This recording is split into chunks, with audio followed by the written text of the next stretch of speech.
Yemeni strike on airport triggers alarm in Israel. On the morning of June 28, 2025, a siren sounded over Israel unlike any before. This time, the area under threat was not the south of the country, but Ben Gurion International Airport, Israel's primary gateway to the world.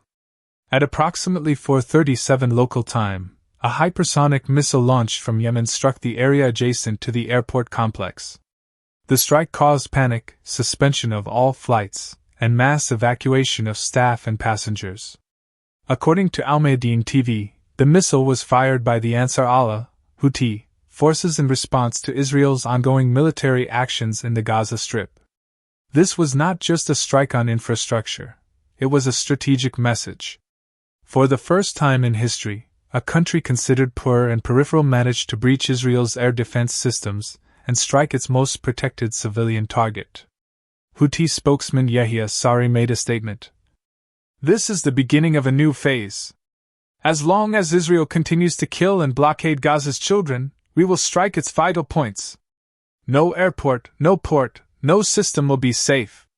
Initially, Israeli authorities tried to deny a direct hit.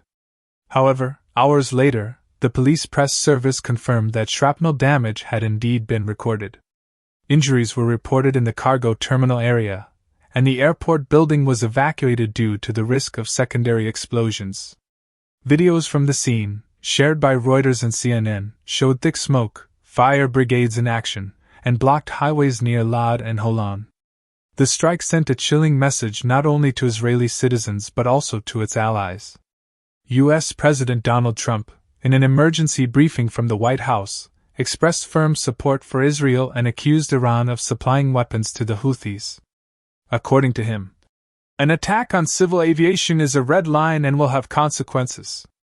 Israel's security system launched an immediate investigation into how the missile managed to overcome its layered defenses. The airport area is considered one of the most heavily protected by air defense systems in the country, including the TCHAD, Terminal High Altitude Area Defense, Aero 3, and Iron Dome ground modules. Nonetheless, according to reports, the missile followed a non-standard trajectory and possessed hypersonic speed, making it nearly impossible to intercept. Experts suggest the strike was pre-coordinated with distracting drone attacks on Israel's southern regions, overwhelming part of the missile defense system and allowing the main missile to slip through. If confirmed, this would mark a fundamental shift in Houthi tactics, bringing them closer to the capabilities of nations with advanced military doctrines. Meanwhile, public anxiety in Israel is growing. Within 24 hours, more than 320 flights at Ben Gurion Airport were cancelled. Several international airlines, including Lufthansa and Emirates, announced temporary suspension of flights. Travel agencies are reporting mass cancellations, and insurance companies have drastically raised rates for flights to Israel. The Israeli newspaper GLG reported, "Damage from the airport shutdown may exceed 700 million shekels in just 1 week." At the same time, media outlets pointed out that the attack occurred amid growing international pressure on Israel over the ongoing Gaza blockade. Humanitarian organizations, including Amnesty International and Human Rights Watch, have already labeled Israel's actions a form of collective punishment and appealed to the International Criminal Court. According to the Houthis, the strike on Ben Gurion was Yemen's voice for Gaza. The attack also resonated across the Arab world. Solidarity protests with Yemen took place in Algeria, Lebanon, Jordan, and Iraq. On Arabic-language social media, the hashtag Ben Gurion strike began trending. Simultaneously, a new wave of videos analyzing the vulnerability of Israel's shield spread from Egypt to Indonesia. The Israeli government is now considering an immediate military strike on Hodeidah, a key Yemeni port allegedly used to supply Houthis with missiles and equipment. According to Axios sources, Prime Minister Benjamin Netanyahu held consultations with the military cabinet and authorized the use of long-range aviation. Thus, the strike on Ben Gurion was not just a military episode, it redefined the entire architecture of how the war is perceived. Yemen, once seen as a background player in the larger Middle Eastern chessboard, suddenly found itself at the center of it.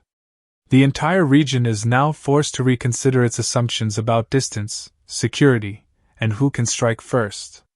The failure of TCHAD and Arrow 3 marks a symbolic collapse.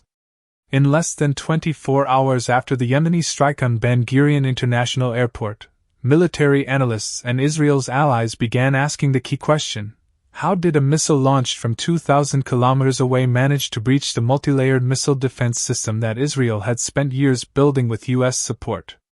The answer is both alarming and symbolic. Technological superiority alone does not guarantee protection, not if the enemy adapts faster. The Terminal High Altitude Area Defense (THAAD) system, deployed in Israel in October 2024 under an agreement with the Trump administration, was originally designed to intercept ballistic threats outside the atmosphere. Combined with the Arrow 3 system, developed with the help of American corporation Boeing, the defense network was supposed to secure Israeli skies.